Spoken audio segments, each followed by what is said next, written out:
So my friends, welcome back to a bit of Matt's Medicine. Now in this video we're going to touch on how you guys can go track to track, drop to drop, keeping your momentum rolling in your drum and bass mix. And then we're going to go on to mixing in key and just how to find some tracks to line up into a set list. I might decide I want to do another video on that, but we will see as we go throughout this video. So then my friends, first off I want to say thank you so much for all the support on the channel. 200 subscribers really means a lot, my friends. Thank you so much. Without further ado, let's get right into mixing drop to drop. So something I did not mention in the last video about the 174, 175 BPM range of tracks is that you will normally find 32 beats of the 64 beat intro. Well, I say 64 beat intro. Any intro, the 32 beats will majority of the time be around the 21.9 second mark. I'm going to show you with another track. As you can see on this one, I've already got it preset. 21.9 second mark on the 32 beats. So I've got my intros preset up with hot cues, so as you're about to be shown, it's going to allow me to just blend tracks a little bit easier, but they're also safety nets. If I start my track in the wrong place, start it in the wrong beat, not in the 32 beat pattern, I know that this is going to take me back into the 32 beat pattern, so before I blend the song in, I can just tap the hot cue, get it back in, and then we can start fresh and no one knows that we ever made a mistake, and fantastic. So yeah, hot cues can also be a safety net. Anyway, I'm going to show you how we go from this track to this track, then to that track, and yeah, then I'm going to show you this track. So without further ado, let's get right into it. There you go, you can hear it now. So I'm looking at the waveforms and I'm going, this has got 64 beats. As you can see, there's 32 beats in the intro of this track. Now, visually, you can see that's about double, so that's going to be 64 beats of the drop. So I don't actually want to start this here. I probably should have started it there at the start just to get it in beat, but I didn't because I was talking. So I'm waiting for the next 32 beats.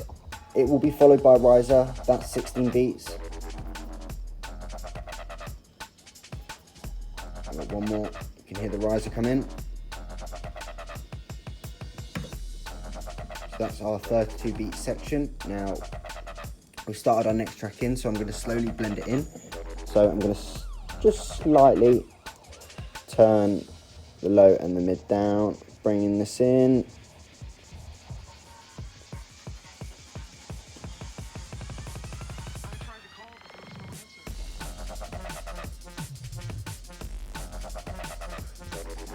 Now, as you can see, we've got 64 beats left of this track. Now, I don't want to keep this playing for another 32 beats. So we're going to let this 32 beats play out, and then we're going to raise the volume on this one.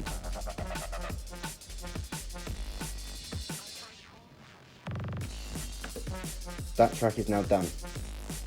So we're going on to the next one.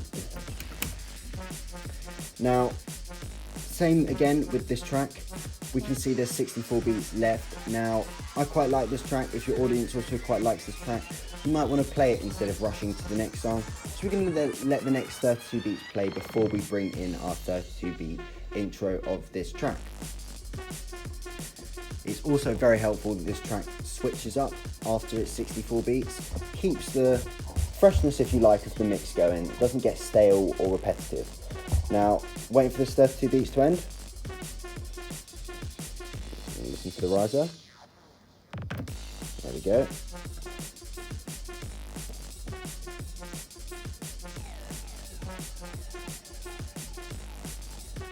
Now I'm not double dropping this as this track is now finishing.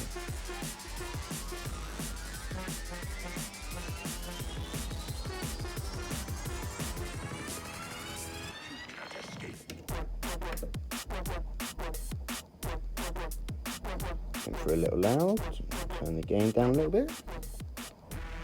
I don't know how loud that came through to you guys, but to me, that was very loud. So, we're going to wait for 32 beats to play out. Now, I'm going to show you a couple methods here, how you can bring this in. Now, you know what? I'm not going to start the track there, because the majority of people might like this track, so you might think, oh, okay, if they're liking this track, I want to let it play out, just like we did with the last track. So we're going to blend the vocals in a little bit later, and then we're going to go from there. Instead of bringing it down, I'm going to show you how you can blend the vocals, and then I'm going to show you how you can bring it down. So this intro has 96 beats, not 64.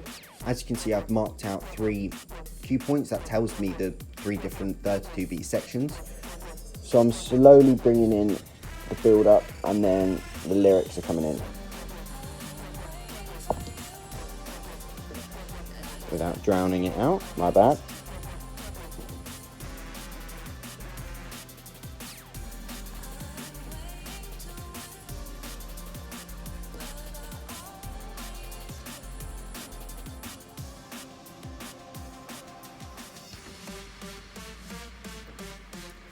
And then you're now not, I say down, but you're now back on a slower rhythm. You're going to have another build up. It just brings you off that drop momentum, gets you back to level 1 again if you like, and then yeah, you drop again and then repeat back into the tracks. Now I'm going to quickly go back into No Answer and then into this track. So I'm going to show you how you can also bring it down again. Just another way of mixing your tracks, if you like. So I'm going to wait for 32 beats to finish off this.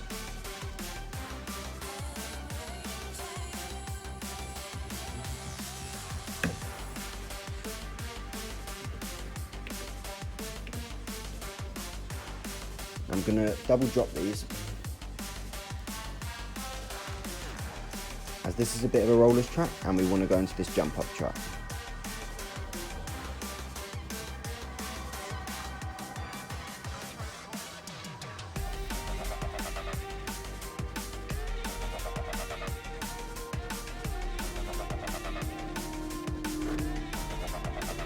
So what you can do is, you've got this track playing by itself. I'm just going to take that one out. You've got this track playing by itself, 32 beats coming along. Start your track with lyrics. Alright, you can still hear it, but yeah, start your track with lyrics. And then as this track is playing out its 64 beat section, just bring it out.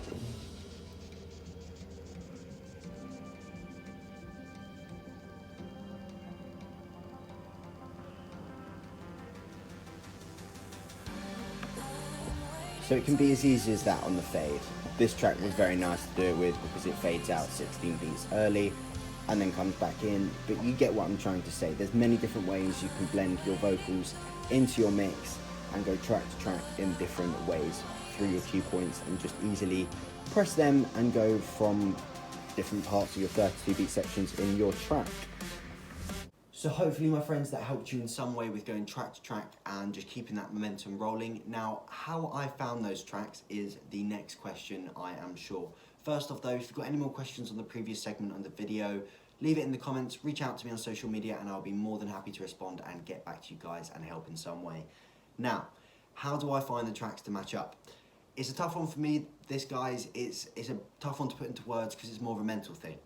The more you know your tracks and just the rhythm of them and the way the beat pattern works, like the Black Crowes one, dun dun dun dun, if you can get that mental bass line in your head, when you're playing another track, you can mentally play that other track out and think, how would this sound over this track? How would this blend in? And once you start to know your tracks more and more, it will be easier for you to mentally match them instead of having to take the time to go track for track, see if they work. Now, if you've just started out and you're still learning mixing, you're still in the basics stage, it can be another step trying to find tracks that work, and it can just make things even harder for you guys. So we're going to talk about mixing in key.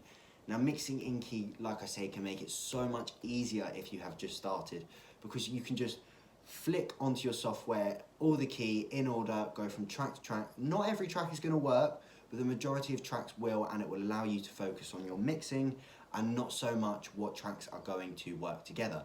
Now, I'm going to show you how you can switch it to in key on Serato on screen now, and then I'm going to show you how you can switch it to key on Rekordbox. Unfortunately, I don't have G-Juiced, so I can't show you on that one, but I will leave a comment in the description on how you do it. Yeah, I will leave a comment down in the comment section on how you do it. My bad, I wasn't clear on that. So, I've left a little link in the description to the Camelot wheel. I'll also put a little picture somewhere like there up of it.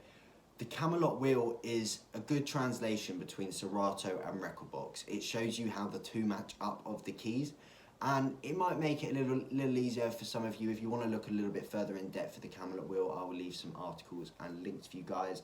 But I wouldn't recommend spending too much time. Just use the mixing in key to focus on your mixing and going track for track in key.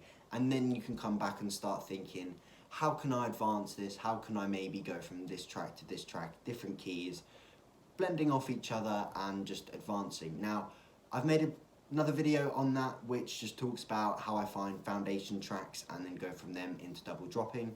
So if you haven't seen that, I would recommend watching that, as that goes a little bit more in depth. But yeah, that just about wraps up this video, my friends. I believe that was just about anything. Any more questions, please do reach out to me on social media. Hopefully I've answered most of your questions in this video and just helped in some way. That's always the aim, my friends. As always, please consider liking and subscribing. The support does mean so much, my friends. Without further ado, on to the next video. Let me know what you want to see in the next one and we will get it covered. Peace out, my friends.